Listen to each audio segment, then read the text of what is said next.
হে বন্ধুরা, আপনারা নিশ্চয়ই হলিউড চলচ্চিত্রের বিশাল আকারের ভয়ানক প্রাণী দেখেছেন, যেমন অ্যানাকন্ডা। আর হয়তো আপনারা এটাও জানেন যে এই বিশাল আকারের সাপ একজন আস্ত মানুষকে গিলে নিতে পারে এবং তাদেরকে পাওয়া যায় এক বিশাল আকার জঙ্গলে, যাকে আমরা অ্যামাজন নামে চিনি। আমাদের পৃথিবী রহস্যে ঘেরা, কয়েক লক্ষ বছর চেষ্টা করেও সব রহস্য উন্মোচন করা সম্ভব হয়নি, আর ভবিষ্যতেও সম্ভব হবে না। আর এই রহস্যের মধ্যে একটি হলো অ্যামাজন জঙ্গল, আর তার সঙ্গে জড়িত অ্যামাজন নদী। আপনারা এই পর্যন্ত আমাজন জঙ্গল সম্পর্কিত অনেক গল্প শুনেছেন, এখানকার ফুটন্ত নদীর কথা শুনেছেন, যেখানকার জল 24 ঘন্টা টকবক করে ফুটতে থাকে। এই জঙ্গলে চলন্ত গাছের কথা শুনেছেন, যে গাছটি ওয়াকিং ট্রি নামে পরিচিত।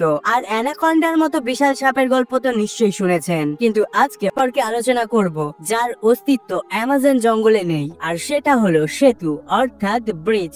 বর্তমান মডার্ন টেকনোলজির সাহায্যে আমরা সমুদ্রের বুকেও ব্রিজ নির্মাণ করতে সফল হয়েছি। সমুদ্রে কি করে ব্রিজ নির্মাণ করতে হয় আছে, কিন্তু আমাজন নদীতে কি এমন রহস্য লুকিয়ে রয়েছে যার কারণে সেখানকার সরকার ব্রিজ নির্মাণ করতে ভয় পাচ্ছে? কারণ ইঞ্জিনিয়াররা যদি সমুদ্রের মতো জায়গাতে ব্রিজ নির্মাণ করতে পারে, তাহলে নদীর উপর ব্রিজ নির্মাণ করা তাদের কাছে খুবই সহজ ব্যাপার। তাহলে কেন আমাজন নদীর উপর ব্রিজ নির্মাণ করতে ব্যর্থ হয়েছে তারা? এর পেছনে গোপন রহস্য জানতে সম্পূর্ণ ভিডিওটি দেখার অনুরোধ রইল। তো চলুন শুরু করা যাক।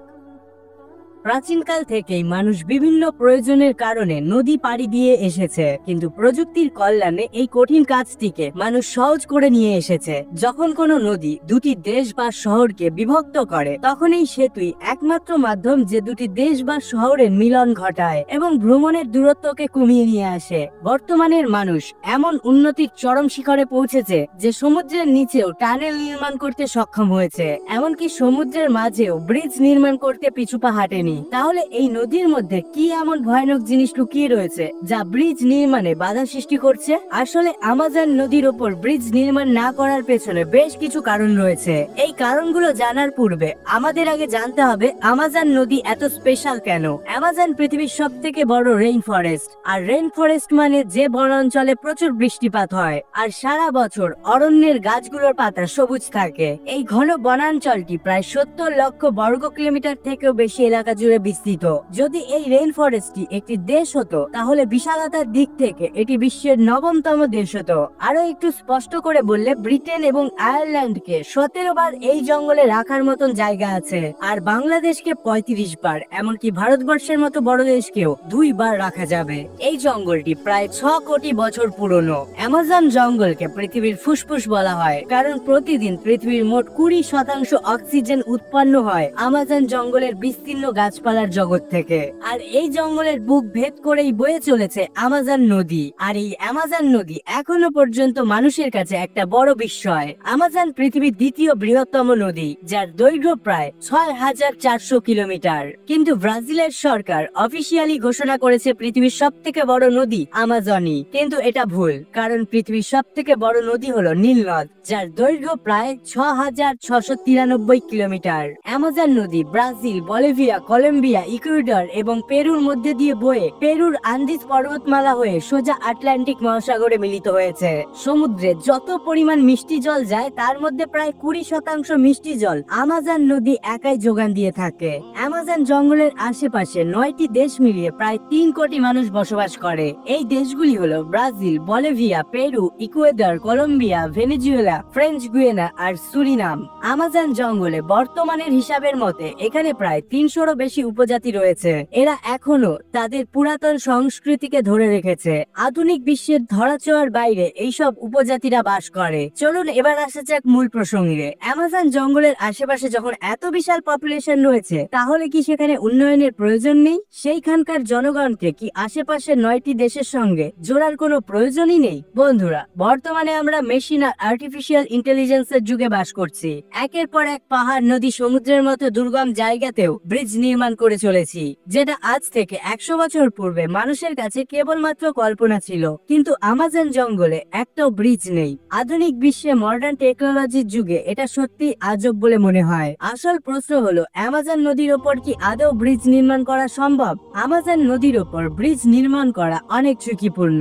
এর মধ্যে সব থেকে বড় রিস্ক হলো ওখানকার ওয়েদার, কারণ শুষ্ক আবহাওয়ার কারণে এখানকার নদী স্বাভাবিক থাকে, চওড়া হয় না। কিন্তু যখনই বর্ষার আবহাওয়া আসে তখনই সমস্যার সৃষ্টি হয়। নদীর জল তখন 30 মাইল অব্দি বেড়ে যায়। মানে শুষ্ক আবহাওয়ায় যদি 3 মাইল ক্রসিং থাকে, বর্ষার সময় সেটি 30 মাইল বেড়ে যায়। এখন হয়তো আপনি ভাবছেন এর মধ্যে অবাক হওয়ার কি আছে, বর্ষার ওয়েদারে তো সব নদী চওড়া হয়ে যায়। কিন্তু আমাজন নদীর ক্ষেত্রে বিষয়টা একটু ভিন্ন। যখন এখানে বৃষ্টি হয় তখন জলের স্তর এতই বেড়ে যায় যে কেউ সঠিকভাবে বলতে পারে না কোন দিকের কিনারা ডুবে যাবে আর কোন দিকের কিনারা বেঁচে থাকবে। অতএব সব থেকে বড় সমস্যা হলো ব্রিজটাকে এক্সাক্ট কোন স্থানে নির্মাণ করা হবে তা সঠিকভাবে বলা সম্ভব হয় না। কল্পনা করুন, ওইখানকার সরকার একটি ব্রিজ নির্মাণ করে ফেললো, কিন্তু বর্ষার সময় ব্রিজের 2 অংশই ডুবে গেল। ব্রিজের 2 অংশ ডুবে যাওয়া মানে যাতায়াত সম্ভব হবে না। এখন ব্রিজটি তাহলে কি কাজে আসবে? আসলে ব্রিজটি তখন ইউজলেস হয়ে যাবে।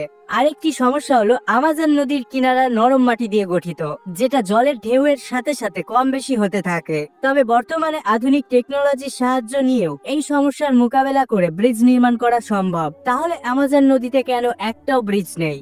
স্পষ্টভাবে বলতে হলে বলা যায় আমাজন নদীতে ব্রিজের কোনো প্রয়োজনই নেই। এর প্রধান কারণ হলো ওখানকার জনবসতি ততটা ঘন নয়। সেখানকার জনবসতি চতুর্দিকে ছড়িয়ে ছিটিয়ে রয়েছে, তাই এখানকার রাস্তাঘাট অনেক কম, প্রায় না বললেই চলে। আর এই নদী হলো তাদের জন্য হাইওয়ে। এই কারণে ওখানকার জনগণ ট্রাভেলের জন্য গাড়ি বাইকের পরিবর্তে বোটের ব্যবহার করে থাকে। আমাজন নদীর বুকে ব্রিজ নির্মাণ না করার পেছনে আরো একটি কারণ হলো ওখানকার ভয়ঙ্কর জীবজন্তু। পূর্বেই বলেছিলাম এই নদীতে অ্যানাকন্ডার মতো ভয়ঙ্কর প্রাণীরা বাস করে, যারা একজন আস্ত মানুষকে গিলে খেয়ে নিতে পারবে। এই কারণে আমাজন নদীর ওপর ব্রিজ নির্মাণ করা বিপজ্জনক। হয়তো এই কথাগুলো ভেবেই সেখানকার সরকার ব্রিজ নির্মাণ করার ক্ষেত্রে কোনো রকম স্টেপ নিচ্ছে না। আমাজন নদীতে ব্রিজ নির্মাণ না করার পেছনে আরো একটি কারণ রয়েছে। এক্সপার্টদের মতে যদি এই নদীর ওপর ব্রিজ নির্মাণ করা হয় তাহলে এখানে জনবসতি গড়ে উঠবে, যার ফলে বনাঞ্চল নষ্ট করে নগর ও শিল্পাঞ্চল গড়ে উঠবে। ফলে এখানে বসবাসকারী বন্যপ্রাণীরা সংকটে পড়বে। আমাজন জঙ্গলে কমপক্ষে 40,000 প্রজাতির গাছ রয়েছে, 3,000 প্রজাতির মাছ রয়েছে, 2.5 মিলিয়ন প্রজাতির কীট পতঙ্গ রয়েছে।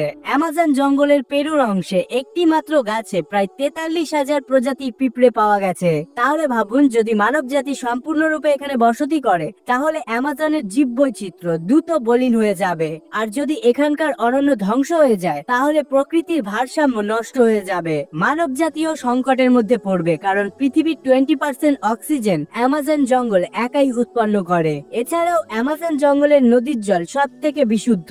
আর এটাই মূল কারণ যে সরকার এবং এক্সপার্টরা ভয় পায় সেখানে ব্রিজ নির্মাণ করতে। তবে এমন নয় যে এখানে কখনোই ব্রিজ নির্মাণ করা হয়নি। 2010-এ ব্রাজিল সরকার আমাজনের একটি শাখা নদী রিও নিগ্রোর ওপর 11,795 ফুট লম্বা কেবল ব্রিজ নির্মাণ করে।